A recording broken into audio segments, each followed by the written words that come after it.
روح جاتی ہے اپنے ساس کے پاس اور آ کر کہتی ہے اگر آپ کی بیٹی ہوتی تو کیا آپ پھر بھی یہی فیصلہ کرتی؟ مہرین کہتی ہے کہ میری کوئی بیٹی نہیں ہے، میرا بیٹا ہے، اور میرا بیٹا باپ بن سکتا ہے تو پھر میں کیوں نہ شادی کروں اپنے بیٹے کی، اور یہ میرا آخری فیصلہ ہے۔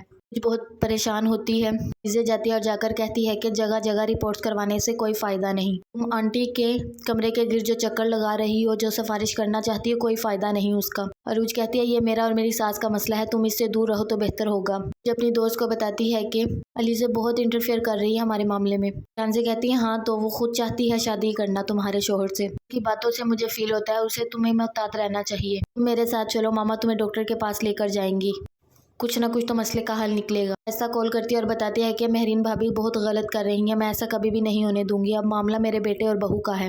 ادریس کہتا ہے تم چپ رہو، میں جا کر سمجھاتا ہوں سلمان کو۔ روز جیسے ہی جانے لگتی ہے اس کے ساتھ آواز دیتی ہے اور کہتی ہے کدھر جا رہی ہو؟ شانزی گھبرا کر بتا دیتی ہے کہ ڈاکٹر کے پاس چیک اپ کے لیے جانا ہے میری ماما کے ساتھ۔ روز کی ساس کہتی ہے مجھے پوچھا تک نہیں، بس رہنے دو، کوئی ضرورت نہیں جانے کی، ایک رپورٹ سے تسلی نہیں ہوئی کیا؟ ادریس سلمان کے پاس جاتا ہے اور کہتا ہے کہ کیا کرنا ہے اب اس مسئلے کا کوئی تو حل نکالو، مجھے تو کچھ سمجھ نہیں آ رہی۔ سلمان کہتا ہے کہ میں خود بہت پریشان ہوں لیکن میں دوسری شادی کبھی بھی نہیں کرنا چاہتا، نہ ہی کروں گا۔ جا کر بتاتی ہے کہ آج مہمان آ رہے ہیں چھوٹے صاحب کا رشتہ دیکھنے کے لیے۔ شائستہ پریشان ہو جاتی ہے، ایسا کہتی ہے تم اپنے لیے آواز اٹھاؤ، میں تمہارے حق میں بولوں گی، تم اتنا پریشان کیوں ہو، کیوں چپ لگا لیا خود کو؟ ایسے نہیں ہو سکتا جیسے مہرین بھابی چاہتی ہیں، ایسے میں کبھی نہیں ہونے دوں گی، چلو تم میرے ساتھ، میں جا کر بات کرتی ہوں۔ شائستہ مہرین سے بات کرتی ہے تو مہرین کہتی ہے یہ میرا آخری فیصلہ ہے، میں اپنے بیٹے کی شادی کر کر رہوں گی، تم لوگ میرے معاملے میں نہ ہی بولو تو بہتر ہوگا۔ شائستہ غصے سے وہاں سے چلی جاتی ہے۔